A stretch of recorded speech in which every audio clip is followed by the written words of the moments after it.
Fight talk time. All right. Here we go. We got, first of all, a couple of fights to preview this coming weekend. This Atlantic City card for the UFC kind of snuck up on me. You know, sometimes you have those weeks where a fight card will just sneak up on you.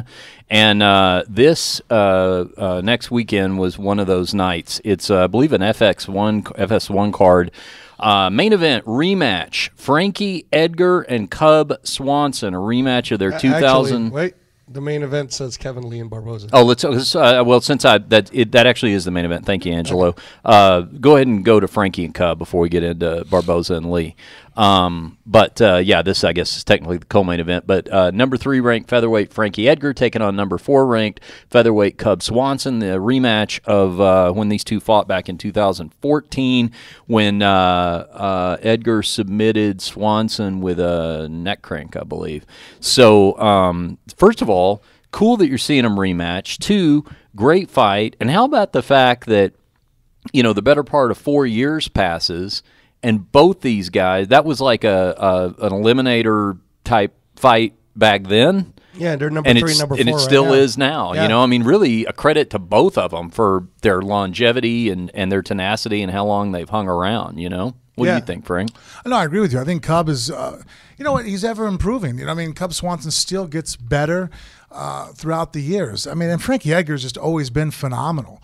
I know in his last fight against Ortega, he got caught with a real hard elbow.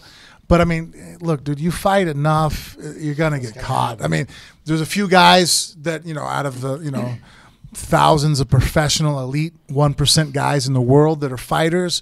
There's a few that, you know, like a DJ or a John Jones that don't seem to ever get caught. But I mean, the best fighters in the world, you fight long enough. I mean, Daniel Cormier is one of the, you know, the number 2 light heavyweight of all time, you know, and I've seen him get knocked out, you know. I watched Stipe Miocic get knocked out by Stefan Struve, and Stipe is now one of the most recognizably, you know, dominant heavyweights the UFC's ever had. Some would say maybe the second greatest UFC heavyweight of all time. Thank you. So, I mean, like, if it happens, you know what I mean?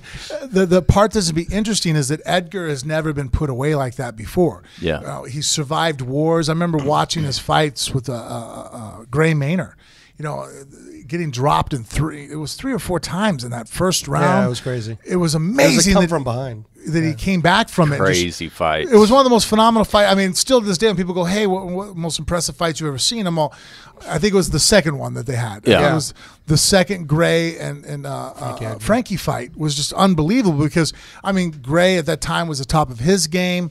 And then, you know, he had beaten Frankie in their first fight pretty soundly. I mean, it wasn't a one-sided ass whooping, but, you know, he beat Frankie their first fight, controlled him, out-wrestled him, took him down.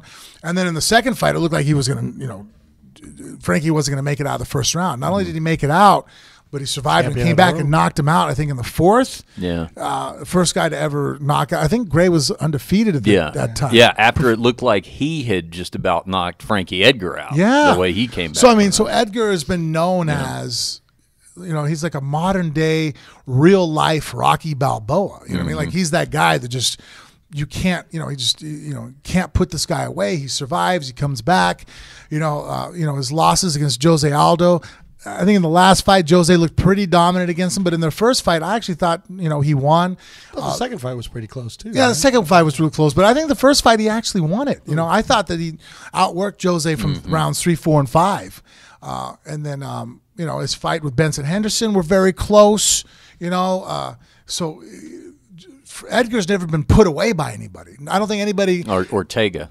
I mean, this most recent fight. So my point being is that, you know, out of all his losses, no one could say they whooped his ass. Right.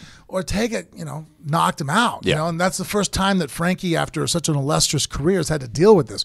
So I'm curious how he bounces back. I mean, there's a lot to that. You know, you got to think that he has that confidence in the back of his mind. I have it in certain areas.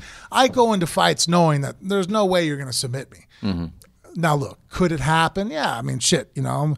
I watched Josh Barnett get choked out by Ben Rothwell. I never thought that would ever happen. True. You know what I mean? Like, that's true. I didn't think that was possible. You know what I mean? So it can happen, but there's still kind of there's a confidence I have where I'm like, well, we go here, that ain't happening. Yeah. You know? So you got to think Frankie Edgar kind of has that air about him where it's like, well, no matter how bad it gets, you know, I'm still fighting until the closing bell. I'm coming after you. You can't put me away. No one ever submitted him. No one ever, knocked him out before. And now he got knocked out. So you got to wonder, is he questioning himself? Does it question his chin? Does he wonder, like, well, have all those shots caught up to me? Am I now susceptible to being knocked out, whereas before I could recover? And so that's why I think it's a very pivotal fight for Edgar and how his confidence is. Because, I mean, you've seen it before in fighters in the past. Most notably was George St. Pierre. If you watch, George used to have some pretty sick stand-up. His kicking, he had that Shotokan or Kyokan or Shotokan karate background, right? Yeah. And his fight with Matt Hughes, the second fight, threw all kinds of kicks, that left kick to the head, really showcased his stand-up abilities. And then he fought Matt Serra. And if you watch every fight Matt Hughes or George had after the Matt Serra fight, his stand-up is very tentative. He's very nervous almost. It's like until he started training with Freddie and started understanding the jab. A little bit, better, but still he was more careful. He was more careful. Right. And his approach. His approach. He realized, damn, I'm not invincible. If you catch me with a good shot, I could go down. And then, obviously Freddie showed him how to use the jab, but that open kicking style and much more open stand-up style that he had, he never got back to it. Yeah, he like completely dumped it. And you never see him do that anymore. Did his hands get better with? His jab, his left hook got better, but even his right hand, he doesn't sit down in the pocket and throw it. He's worried about. He's worried about return fire, and so that was a pivotal point in a fighter's career when they take a shot like that. In one sense, a fighter has to be able to learn from his mistakes, but you also have to have a short memory. You have to sit there and go, okay, I get it. That could happen, but here's the reality of it. That always could have short happened. memory. Yeah. That's good. Yeah, that always could have happened. Yeah. You could have been knocked out your very first fight. Luckily, you just, because of your skills and the guys that you fought, you didn't get caught. But that was always a possibility. Even though you didn't think it was a possibility and you fought with confidence that it wasn't a possibility, it always existed. But then fighters, they get in their own head. They sit there and go, oh, shit, I don't want that to happen again. So then they completely change their fighting style, and it can screw them. It can change them, especially somebody like Edgar. He can't fight calculated in a slow-paced sniper shot. He's got a shorter reach than pretty much everybody he's going to face. He's a smaller guy, even at featherweight. He's not a big featherweight. No, he's a small featherweight. Right? So he has to fight with a lot of motion, a lot of activity, and a lot of volume. Well, guess what? All that volume means you're going to get hit. He's not fighting Machida style where, Machida in his golden age, I'm going to move around. You're never going to hit me, but I'm only going to land 2 shots around. Well, okay, Edgar, you can't do that. So if Edgar becomes tentative and this affects him, it could really be a tailspin for his career. Well, and it's a great test for that because it's a prior opponent. Right. It's one that he has faced and one that he has beaten. Right. And by submission. Right. And it's one that, they're both still sitting there 3 and 4 top contenders just like they were back then. So everything is mirrored. So if you want to see how you stack up now compared to where, it's really an opportunity to kind of revisit history. Well, can I just add this too? Because you were talking about the whole Frankie Edgar tentative. I wonder if he's wondering.